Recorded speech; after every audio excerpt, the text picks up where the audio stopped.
Welcome to $100 Plus Mileage, the podcast about those New Hampshire bills that don't make the news but still could impact you. Bills about whether you can brew backyard hooch, or how your local officials count your absentee ballot, or how small your house can be. Those are all bills we've talked about this year on the podcast. We're here to give you the unbiased facts, pros and cons, and let you know about the opportunities to speak up and tell your elected officials how these bills could impact you.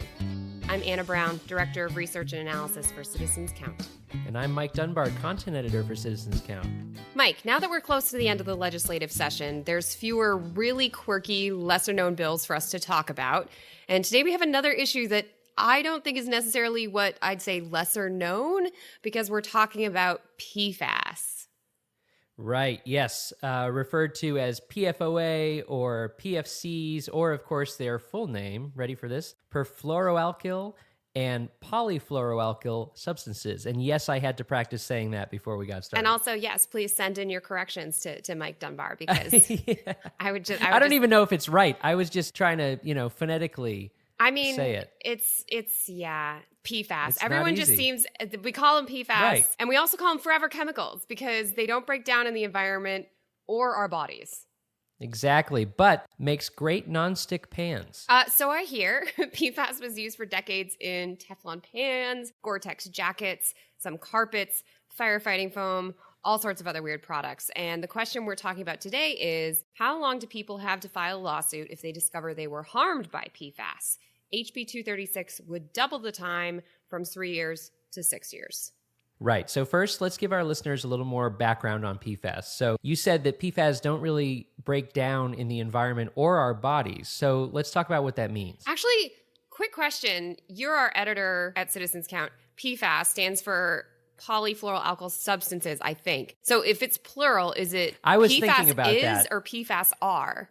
I was I was in the back of my mind, I was like, there should be a style decision made about this. And I suspect that it's not as uniform as I would like it to be in the media, but we'll leave that for another day. Okay. Let's make it plural. It'll be plural. Okay, awesome. So I will do my best to keep with that. So PFAS build up in our water supplies, our soils, and, us. So the harms of this accumulation are not fully understood. Still studies coming out, but there's mounting evidence that PFAS can lead to reproductive disorders, liver damage, thyroid damage, kidney problems, cancer, and a lot of other health problems. Jeez. Yeah, not nice. And in recent years, the New Hampshire Department of Environmental Services set strict limits for PFAS in public water, stricter than any federal advisory. And the state legislature put those limits into state law last year.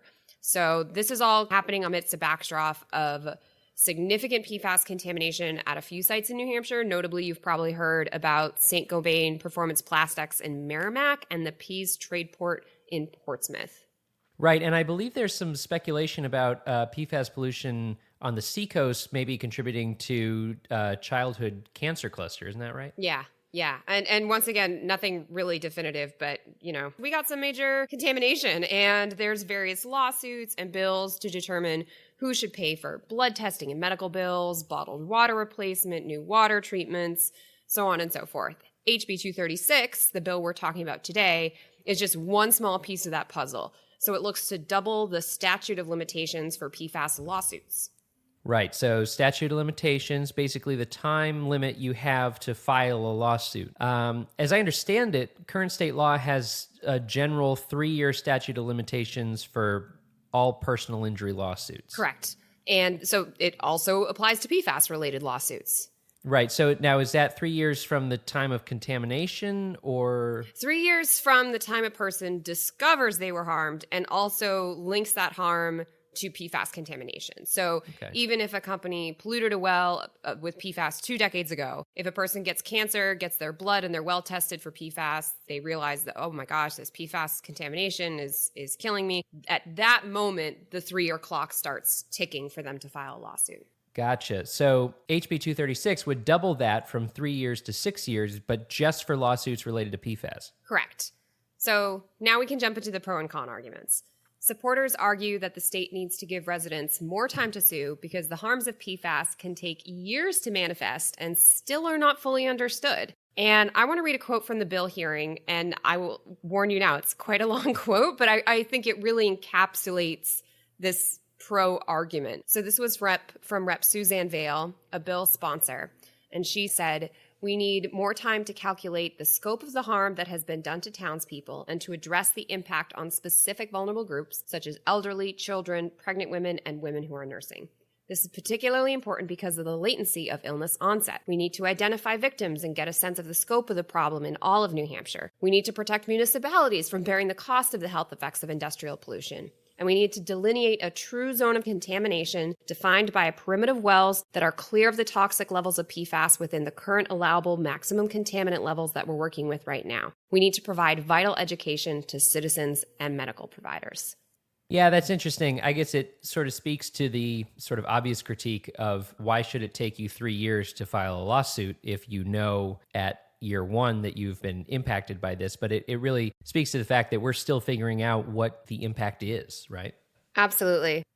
We definitely are still learning about where this is in New Hampshire, what it means, what the possible impacts are. And, I think there is a little bit of gray area probably for judges deciding when that clock starts ticking, when a person should know or what could have known, what the harms were, who was responsible for it, and so on. But cons, there's always the other side. So David Creer, Director of Public Policy at the Business and Industry Association, testified against HB 236 at that same hearing. He argued that 3 years was standard and more than enough time for a person to file a lawsuit because, after all, as we discussed, the statute of limitations clock does not start ticking until a person identifies an injury and links it to the cause. So we had the example earlier, a person could discover an injury 2 decades later, and only then does the clock start kicking. Since we're reading quotes from the bill hearing, I'll share his, which was, "There's no benefit to expanding this to 6 years. It does signal to everyone in the state that we are trying to make it as hard as possible for businesses to do their business here."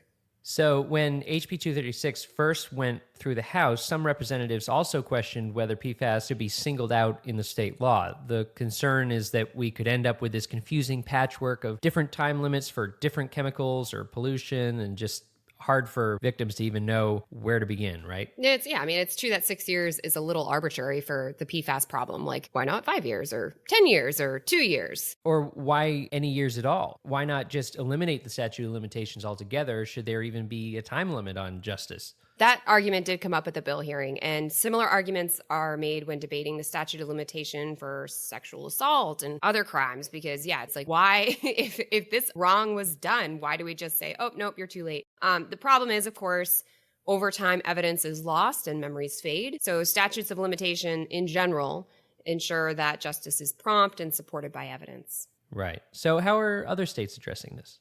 The statute of limitations for personal injury lawsuits does vary from state to state. I looked it up, and most states stick to 3 years or less. There are some states that have 4 or 5 or whatever, but we are one of just a minority of states, though, that are considering a longer statute specifically for PFAS-related lawsuits. There have been similar proposals in Maine and Michigan. Right. Okay. So to summarize, HB 236 would give people 6 years instead of 3 to file a lawsuit if they discover they've been harmed by PFAS contamination. Supporters argue that we're still learning about the scope and severity of PFAS pollution, so people need more time to make these legal decisions. Opponents argue that 3 years is the standard. It's plenty of time to decide whether or not to sue, and lengthening the statute of limitations to 6 years will turn off businesses. Anna, if I have an opinion about HB 236, what should I do? HB 236 recently passed the Senate, but they made some small changes to the language, so the bill has to go back to the House of Representatives where it started for another vote, and they're next voting in June. So if you have an opinion on HB 236, contact your state representative and tell them how you think they should vote. You can find your state representative on our website by clicking Elected Officials in the navigation bar. All right, Anna, it's time for our weekly closer, only in New Hampshire. What do you got this week? Okay, so today I want to talk about one of my personal favorite bills from when I've been working at Citizens Count. So this is a 2016 bill that would have banned the possession of flamethrowers because I've learned it is completely illegal to own a flamethrower in New Hampshire, even though they are banned by the Geneva Protocols. You said legal, right? It's legal to own a flamethrower? As in you can go on Amazon and buy yourself a flamethrower, have it delivered to your house, and no with problem. your Prime membership, get your free 2-day shipping on your flamethrower. I mean, why not, you know? So HB 1600 would have made it a misdemeanor, though, to own or use a flamethrower. And the reason why I love this bill is because listening to the bill hearing, I learned so many amazing uses for flamethrowers that would never have come across my mind besides, you know, burning people alive, such as burning crop fields, melting the ice on your driveway, auto recycling, and a certain teenager in Connecticut who attached a flamethrower to a drone and then flew it into the woods and used it to roast a turkey. I don't have the details on if this turkey was alive when that happened. I certainly hope it was not. Certainly hope it was not. Yeah. Flying flamethrower drones is, I guess, not outside the realm. Although, fun fact, I suppose then you'd get into the drone laws, which is a whole other thing. But anyway, HB 1600 was voted down in the House in large part because there were no known flamethrower attacks in New Hampshire. Here's the twist, though. So I was researching this today because I was like, oh, man, we haven't talked about the flamethrower thing yet. I love this flamethrower fact. It should not be only a New Hampshire fact because this is not only in New Hampshire. Evidently, flamethrowers are also legal in almost every state in the nation. Maryland and California are the only states with limits. You know, I like that there were actually people that showed up to this hearing to defend. It's not like, okay, nobody uses a flamethrower and there's no law saying you can't have one. It doesn't really matter. But people are actually using them enough to say, I am going to show up at this hearing. If you've ever listened to one of these things and thought, one of our episodes and thought, oh, it doesn't matter. There are people showing up to the hearing on the flamethrower thing. Yes. So your bill should matter too. That's just an aside. But that is fascinating. And actually, it reminds me once I was having dinner with some family friends and their grandmother was there. And she's from Vermont, kind of like the classic Vermont lady. And she was talking about how she wants to get a flamethrower to de-ice her driveway. And I'm just imagining this elderly woman out in her driveway in Vermont in the depth of winter with her flamethrower, just like, you know, it's a total thing though. Like I did not, it never would have occurred to me. I grew up in New Hampshire, lived here since I was 3, and we had a driveway with quite a hill, and we used to get basically a lake of ice at the bottom. And I remember seeing my dad out there with